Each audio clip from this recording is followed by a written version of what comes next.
It's your buddy Peace and Harmony here again with you today. To be free or not to be free? That is the question. When am I ready to date? What does it really take? Well, how much independence do I really need? You really need to create and foster a new sense of independence after dealing with a narcissistic, abusive, or psychopathic relationship. Chances are you really need to get in touch with what it truly means to be independent and to be free. Free emotionally, free financially, free to love. This can oftentimes be paradoxically confused after a relationship that's been abusive, such as when we've encountered with a narcissist or a psychopath. Because we've been so intertwined, so enmeshed in their business, our business, our boundaries have become blurred, and we're really out of touch with our true, resilient, independent emotion that is going to keep us on our feet. So even though it's very difficult and the emotional body isn't always ready for it, always keep in mind that that is your main goal, that is your main focus, is to be strong and independent and in charge of your emotions, where your emotions aren't running you wild because of what someone did or didn't do, and you're not so affected by them. I think the term is called, developing a thicker skin. A thicker skin is, being able to weather and handle certain circumstances, certain situations where things are chaotic. Things aren't necessarily perceived to be going your way, yet the internal focus should be within yourself. The internal peace should be within yourself, and you should be able to bring that into and out of any situation. And especially after experiencing quite a bit of abuse in a narcissistic manner relationship, or even worse, even worse in a psychopathic relationship, we're out of touch with that ability to control our emotions and be at peace in our emotions. We've had things turned upside down. We've been through accusations, judgment, criticisms of the narcissist, or we've really kind of beat ourselves up with those sort of feelings, the negative self-talk that oftentimes goes hand in hand with trying to maintain an unsuccessful relationship with a narcissist or a psychopath. And sometimes it's so severe and so deep that we don't know how to get back into that presence, that feeling of peace and okayness, and where we're not constantly beating ourselves up, where things are just okay.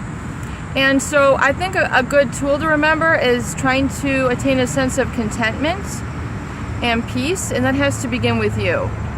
It has to begin and end with you, and sometimes that takes or is required to unlearn what the narcissist or the psychopath, what they had taught us that we needed to be, or how to act, or any of the myriad of things that they have, quote unquote, taught us that we needed to be for them.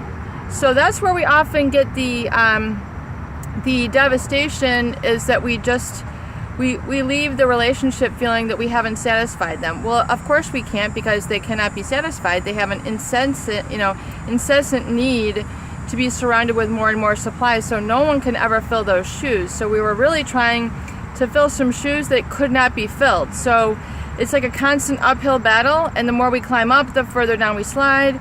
The more we climb up, the further down we slide. The more we climb up, the further down we slide, till we hit, just more and more rock bottoms, till it's the point where we finally get our own attention and we say, okay, I got it, this is not working here. I now am moving into a place of acceptance, and now I'm really moving into a sense of self-education, where I'm learning about myself. Again, know thyself. I think it was Plato, Socrates, Shakespeare, one of the greats. Know thyself. And sometimes the simplest things are the most profound and most powerful. Yet, in our society nowadays, really living our truth becomes so very complicated. We're over advertised to. Yes, some things we're advertised to are important and going to help us, but now it's becoming so bombarded that it's really hard to reduce that stimulation and focus on know what we truly need. That's the skill that recovery is going to require, is looking at and accepting and loving who you really are as an individual, as a self-sufficient, self-governing person who is in charge of their emotions and has their own values and has their own discernment and isn't just living for a locus outside of themselves. It's a very different switch. Remember the switch? Switching off, it's kind of a strange metaphor, but you literally have to switch them off and switch you on. Because you're so used to being plugged into this pathological person that your own self-navigating system has been kind of upset. And so we talk about rebooting and reformatting and getting a new perspective. And that takes really some time on your own to get in touch with that. Doing things like the recovery journal, focusing on what I want to do, what I want to be, what I want to have. And also looking at, what have I been procrastinating about? In other words, what have I been living in denial about? What have I been trying too hard? It's just I'm constantly, climbing up that hill and I'm falling, further and further down.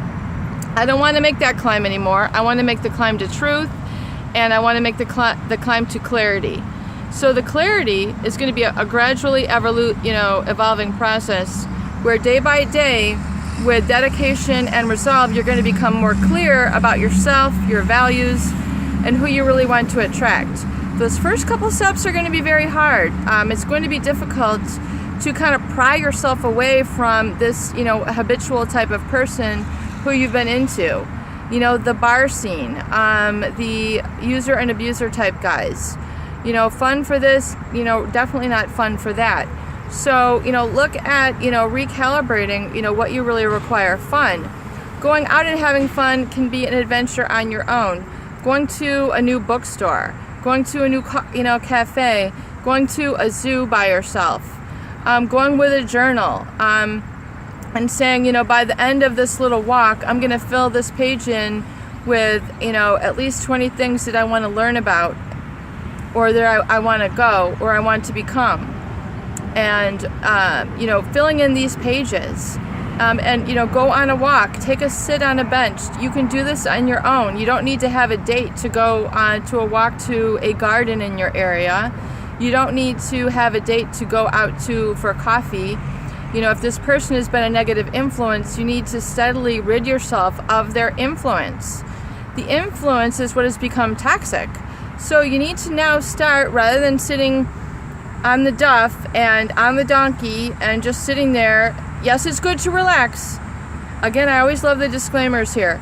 It is definitely very good to take some relaxation time where you're like doing nothing and you're kind of like just meditating and cleansing the mind, clearing the mind. It's absolutely positively great for our healing. I definitely recommend it. But when that gets to be too much and you say, you know what, now it's time to actually put my healing into motion, going out and enjoying some of these activities on your own and building up your list of things that I want to do, things that I want to become, things that I want to have, and getting in touch with these and knowing really what you want and keeping your eye on these and taking, steps towards creating them. Not regressing back into an abusive relationship. That is not the answer. It might be the natural thing to habitually go back to them or this type of person. Sometimes you get one yeehaw too much and it's not serving you anymore. It's just absolutely not.